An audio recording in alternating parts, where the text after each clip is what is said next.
হয়তো আপনারা বলছেন যে চাকরি দিব, তারপরে 2 লক্ষ টাকা দিব বা 3 লক্ষ টাকা দিব। স্যার, এই 3 লক্ষ 2 লক্ষ টাকা বা চাকরি নিয়েই কি আমাদের সমাধানটা মিটে যাচ্ছে? নয়। বারবার বারংবার এটা হচ্ছে স্যার, কন্টিনিউয়াসলি। আমাদের মুসলিম হওয়া আমাদের কোনো পাপ নয়।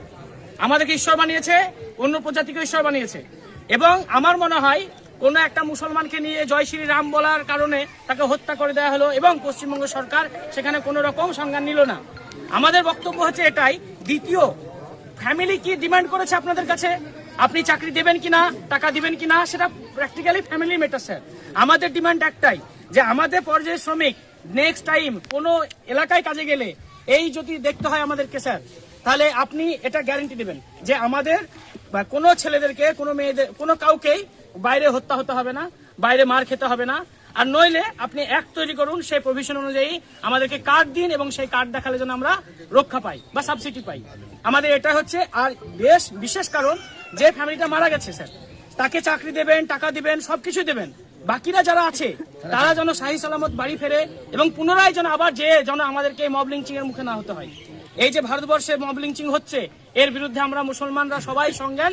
আমরা কিন্তু এই প্রথম এই বেলডাঙ্গাতে আন্দোলন হলো, এর থেকে স্যার এরপরে যদি আমাদের মধ্যে মব লিঞ্চিং হয়ে যদি কোনো ভাই মারা যায় মুসলিম হয়ে, ঠিক আছে, এর থেকে বিরাট নিথর আন্দোলন হবে স্যার। আমরা আর পিছু হটবো না বা কোনো সরকারের কথা শুনবো না, কেন্দ্র সরকারের কথা শুনবো না।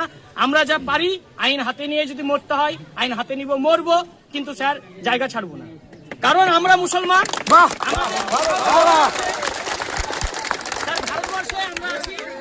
ভারতবর্ষ আমাদের কাছে, ভাইরা শোনো, ভারতবর্ষ আমাদের কাছে বাই চান্স নয়, না, ভারতবর্ষ আমাদের কাছে বাই চয়েস। এই হচ্ছে আমাদের ভারতবর্ষ। আমি মুসলিম হই, শিখ হই, জৈন হই, যেই হোক তাই হোক, ঠিক আছে, প্রত্যেক জনের এই ভারতবর্ষে থাকার অধিকার আছে।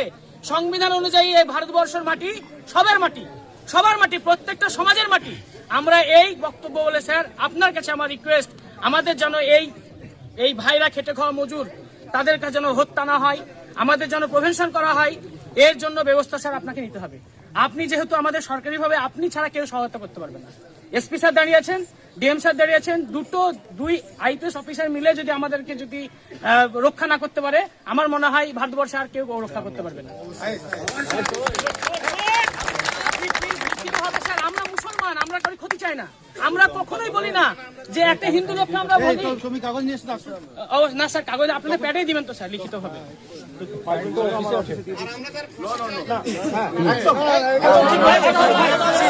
আমি বলি যে